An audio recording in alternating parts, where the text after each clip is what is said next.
Aujourd'hui on va parler un petit peu de la création de mon livre de couture. Et oui, j'ai écrit un livre de couture, donc je te mets le lien dans le petit si tu n'as pas vu la vidéo de mon annonce. Alors j'ai filmé pas mal de choses, j'ai vlogué pendant la création de ce livre. Enfin surtout à la fin, parce qu'au début j'ai eu un petit problème technique, j'ai ma caméra de vlog là, celle qui est en train de filmer, qui était cassée. Donc au tout début j'ai pas pu tout filmer, mais dès que j'ai pu, j'ai refait des vlogs, donc ça tu les verras un petit peu plus tard. Mais j'ai quand même envie de te parler de ce qui s'est passé depuis le début de cette expérience, la création de mon livre, parce que ça m'a beaucoup apporté et ça va changer, dans tous les cas ça va changer ma manière de faire, la manière dont je fais mes patrons de couture. Donc ça va vraiment impacter le futur des patrons de couture Vanessa Salin. Donc au début, c'était en mai 2021.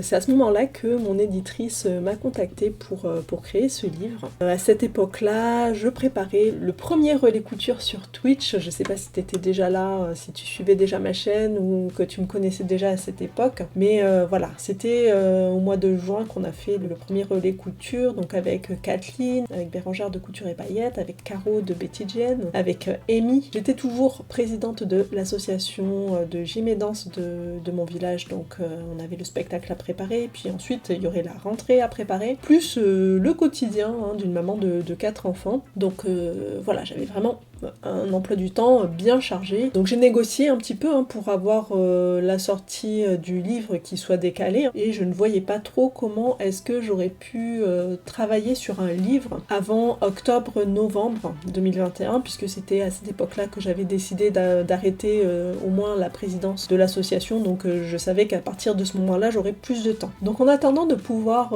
coudre vraiment, de faire mes tests et tout ça, j'ai quand même commencé à faire mes petits dessins. Et bien sûr j'ai commencé par dessiner tout ce qui était brassière, parce que c'était vraiment ce que j'avais envie de proposer en suivant dans mes patrons de couture. J'avais aussi envie d'un sac de transport pour mon tapis de yoga. J'avais aussi besoin d'une housse pour mon coussin de méditation, parce que ça fait plusieurs années que je l'ai, et il n'a pas de housse, et donc il commence vraiment à être très sale, et donc j'avais vraiment envie de lui coudre une housse que je pourrais enlever et passer à la machine facilement, parce que là je ne peux pas. Enfin si, je pourrais, mais il faudrait que je le vide entièrement de sa garniture pour pouvoir le laver, donc c'est pas très pratique. Au fil de mes dessins, je suis arrivée à un total de 15 patrons, donc en vrai 16, j'avais un pantalon en plus que j'ai décidé d'enlever pour que ça soit plus équilibré dans le livre. Du coup ça me faisait quand même 15 patrons à créer. Et donc si tu me suis depuis longtemps, tu sais que je ne suis pas du tout rapide pour créer mes patrons de couture.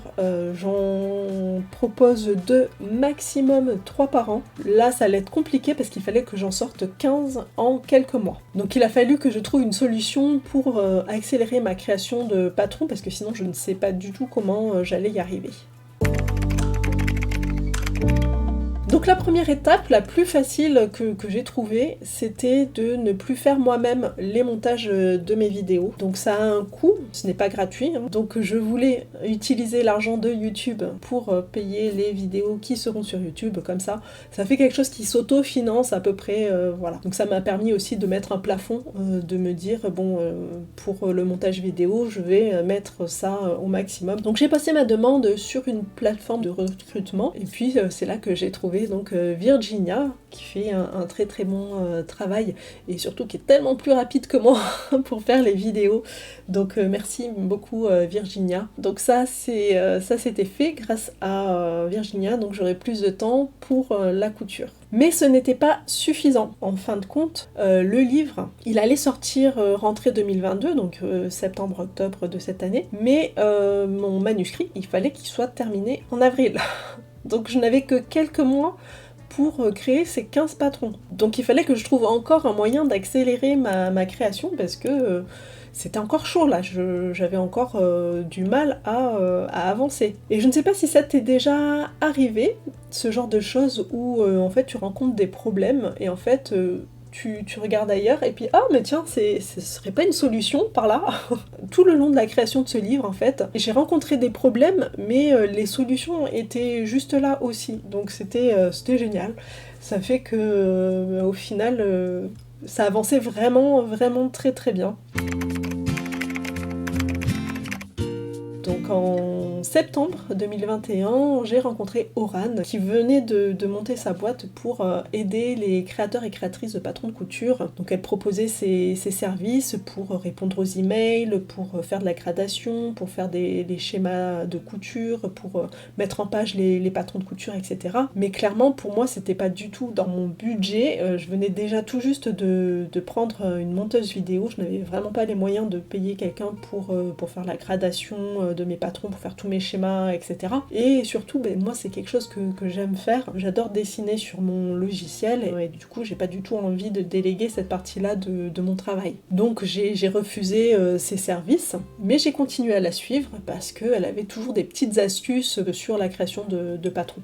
Jusqu'au jour où elle a sorti ses propres cours pour nous aider à créer nos patrons de couture. Donc oui, je savais déjà comment créer des patrons de couture. Ça faisait 6-7 ans que j'utilisais Illustrator pour créer mes patrons de couture. Mais le problème, c'est que je crée mes patrons de couture comme il y a 6-7 ans. En fait, le logiciel, lui, il a évolué pendant toutes ces années, mais pas ma manière de faire. Je faisais vraiment les choses comme au tout début. Et en fait, j'avais moyen d'améliorer tout ça. Et donc de suivre ces formations, parce qu'elle en a créé plusieurs, ça m'a permis vraiment d'apprendre des raccourcis, d'aller vraiment plus vite dans ma manière de faire, dans ma manière de créer les patrons. Voilà, donc ça c'était mon deuxième point, comment j'ai amélioré mon utilisation de mon logiciel. Donc ça m'a permis vraiment d'aller beaucoup plus vite. La troisième chose qui m'a aussi beaucoup aidée, le Stream Deck. Tous les streamers connaissent ce petit outil. Si tu ne connais pas, je vais te dire un petit peu ce que c'est. C'est tout simplement un petit clavier très utilisé pour les streams. Ça s'appelle un Stream Deck. Pour changer de scène, pour couper un micro, allumer des lumières, changer de couleur des lumières, mettre le son plus ou moins fort, changer de caméra, etc. Donc ça c'est la base de son utilisation. Mais en fait c'est beaucoup plus puissant que ça. C'est un clavier où chaque touche est un mini écran. Donc il est entièrement personnalisable. Sur son application, on peut créer plein de profils qui sont associés à des logiciels. Donc moi bien sûr, j'ai programmé plusieurs profils qui sont associés à tous les logiciels que j'utilise tout le temps. Bien sûr, j'ai programmé pour OBS, pour les streams, pour changer mes scènes, etc.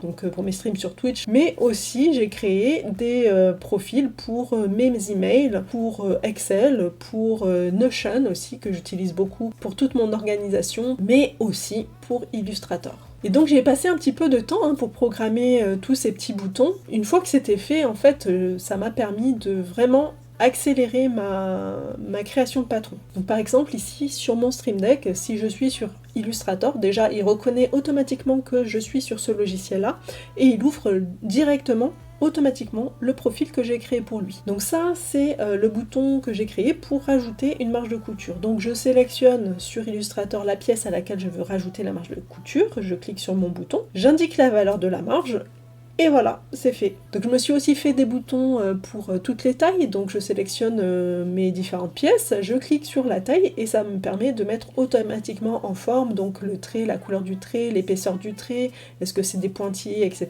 Donc je vais vraiment beaucoup plus vite avec le Stream Deck, puisque avant je faisais tout à la souris, maintenant j'utilise mes deux mains.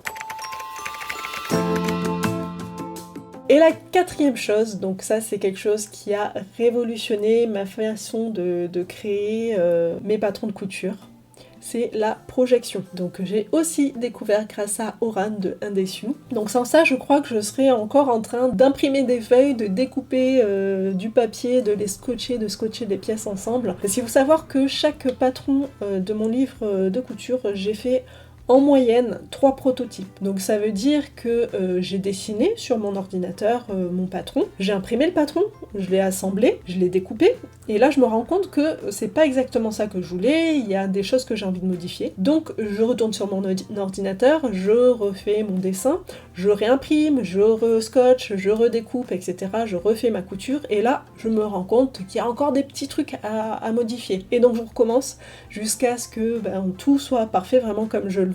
Et du coup c'était énorme, je ne sais pas si tu te rends compte, il fallait que je fasse ça pour 15 patrons.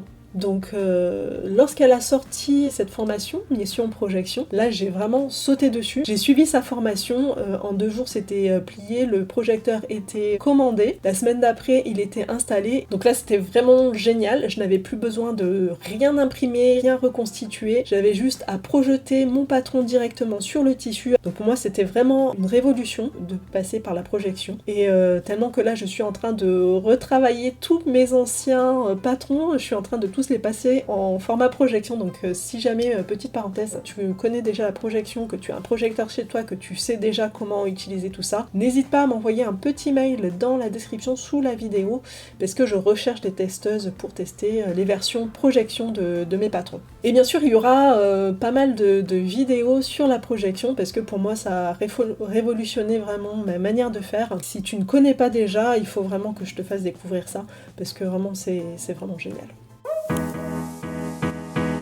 Alors on a pas mal de choses de chez Stragier. Il y en a un de viscose et un de bambou. Et encore des lycras. On a celui-ci qui est magnifique. C'est pour coudre le gilet. Alors voilà un petit peu les modèles que j'ai à coudre. Voilà, donc ça c'est mon planning. Hello hello, et donc c'est le jour J, ça y est, c'est le jour du shooting photo.